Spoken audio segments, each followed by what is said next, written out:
Welcome to another episode of my series, Mystic Minds with K Mystic, where I represent something that I like to call the mystic veil, the bridge between the seen and unseen worlds.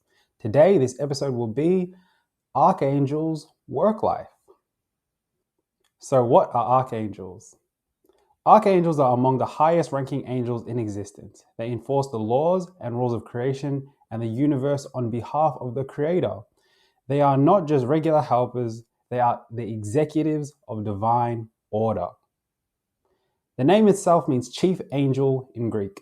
In esoteric systems, there are usually 7 archangels that are recognized, which each of them representing a specific domain such as healing, protection, wisdom, or divine justice. But there are countless of them that probably exist in the universe.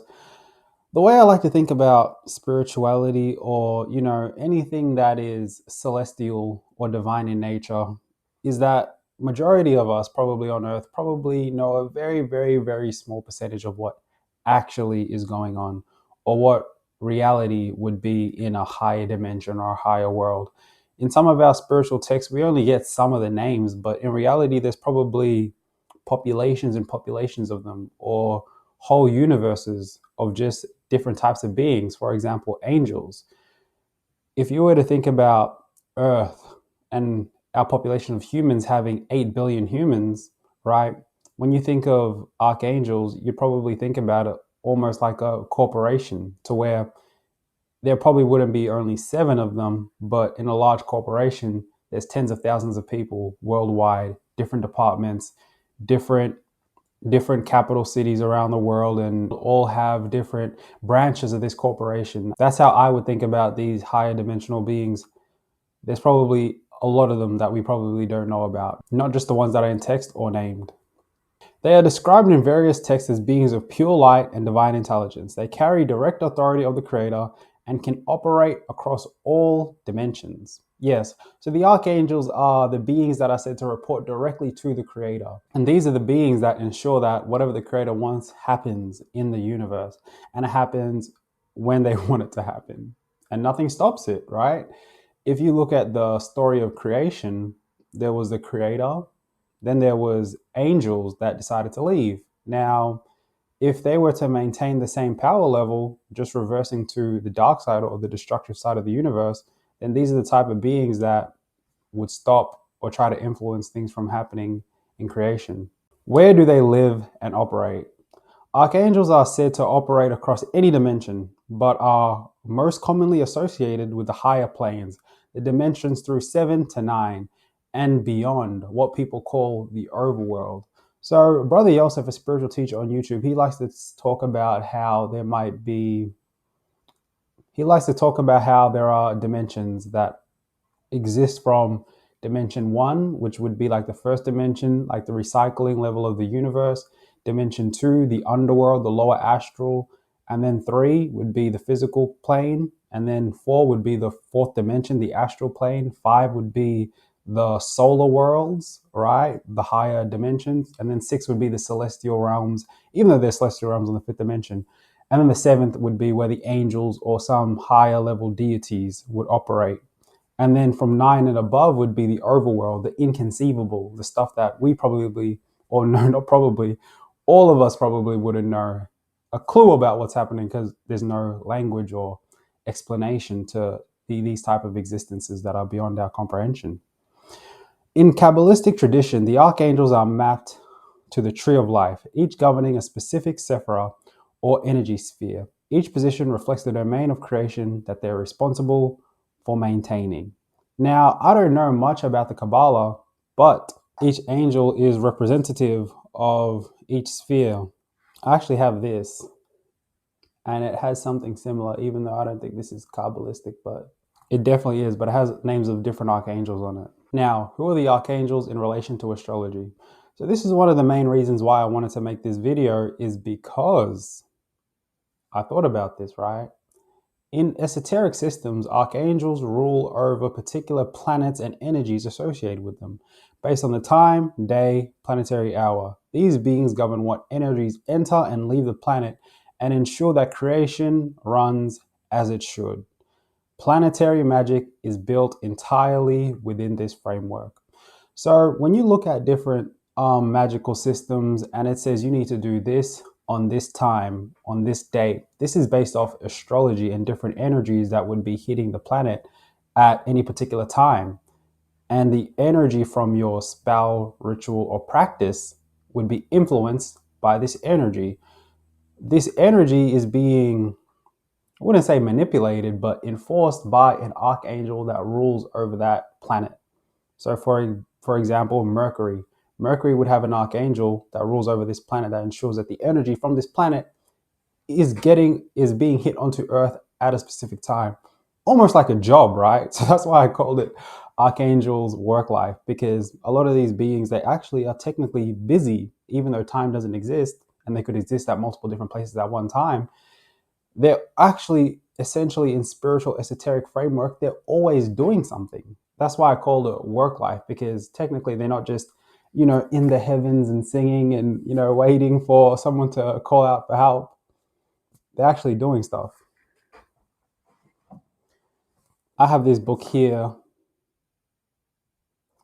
by Scott Cunningham, The Complete Book of Incense, Oils, and Brews. And I actually just remembered this. In this book, he spoke about how planetary magic was a very old thing that you don't really need to do it these days, but he talked about how you can do it if you want to. Yes, this is a great example of planetary magic of what I'm talking about. He says, you may involve planetary magic in your ritual. This may mean performing the spell on a Sunday, a great day for healing. Or you could wear a stone such as amber, which has legendary healing properties. So that's an example of how different planetary magic is influenced. Now, if you were to zoom out of the specific small thing you're doing in this space and to go to the macro, right? If you were to go to the macro from the micro from what you're doing with the ritual or spell, guess what? There would be an archangel on the Sunday, perhaps a solar one, has to direct this energy onto Earth at a specific time while this is happening. Conclusion. Within esoteric systems, archangels are not robotic beings that simply work for the creator. They have families, leisure, and a sense of humor and dimensions and realms they enjoy. Yes, so I like to think about it like this. Remember when you were a kid and the teachers say, well, I actually have a life too. And they talk about, what they do. They might go watch My Kitchen Rules or Better Homes and Gardens, something like that, right? We have to think about that, about higher dimensional beings. Some people, some spiritual texts say that they have no free will, and that, for example, the Quran says that humans and jinn have free will, but angels don't have free will. So within that spiritual text, guess what? They wouldn't really have leisure or families or sense of things that they enjoy, would they? Because they don't have free will. All they have to be is on guard, right? On guard. You have to be, prepped and ready for any single thing that Allah would tell them to do. And they have to go do it and enforce that immediately. But in esoteric systems, they have their own dimensions, worlds where lower angels look up to them, or they teach in certain planets, or they protect different civilizations around the universe, and they wouldn't just be this being that is in position until a time and space where they're needed. They are extremely busy, and contrary to popular belief, they do not have to help you. And if they do, they usually send a subordinate angel to do so. Yes, I really like that. And I didn't know this actually. I didn't know this when obviously, common sense would tell me they don't have to. Yes, a spiritual teacher, shout out to Brother Yosef, he had said that angels don't actually have to help you. They can choose to help who they want to on the planet. And it makes sense, right? For example, I used to have addictions, right? I used to drink alcohol. I used to be addicted to wine. If I was to deny the signs, right? They say warning comes before destruction. If I was to deny the signs, then deny the signs to stop, deny the signs to stop, and I blow out my liver at 45, if I pray to Archangel Raphael of healing, does he have to help me? I was trying to stop since I was 19. But I eventually did stop. But if I had continued to do that, ignored the signs until I was 45, and requested Raphael's help for healing, would he have to help me? in esoteric systems, he doesn't have to help me at all. But archangels are not just regular winged beings. They operate on a fully complex systems and structures that are beyond our understandings of what they are and how they function. For example, the Sephirim. If you read what the Sephirim actually look like, a lot of them say that they are fiery serpents. So, what is the closest thing to a serpent that would have skins or wings? It would look like a dragon, right? So, a lot of these things that what we deem as bad, reptilian skin, which is associated with snakes and evil, some of the archangels would look like dragons or reptiles that have like a fiery presence on them. And in saying that they don't have to help you, some of them can send subordinate angels for your request. For example, Michael. Let's say, I don't know, you're dealing with like a negative entity or demon or something like that. If you pray to Michael, Michael wouldn't necessarily have to directly come and intervene. It's almost like, for example, workplace drama. You don't call the Navy SEALs because you're having workplace drama. You may talk to HR, or you may talk to a boss and they might send someone to go and help them. The executive doesn't have to fly in from the UK to come, solve this workplace drama. It's almost like the universe, right? The higher level angels send subordinate angels, and then that comes down to earth and you get the help that you need.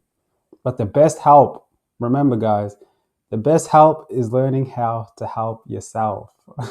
So essentially, if you pray, sometimes you may request for the tools or resources or guidance on direction to where you can eventually help yourself so you can get out of this problem, so you can stop it from happening again. But yeah, guys, that concludes another episode of Mystic Minds with K Mystic, Archangels Work Life.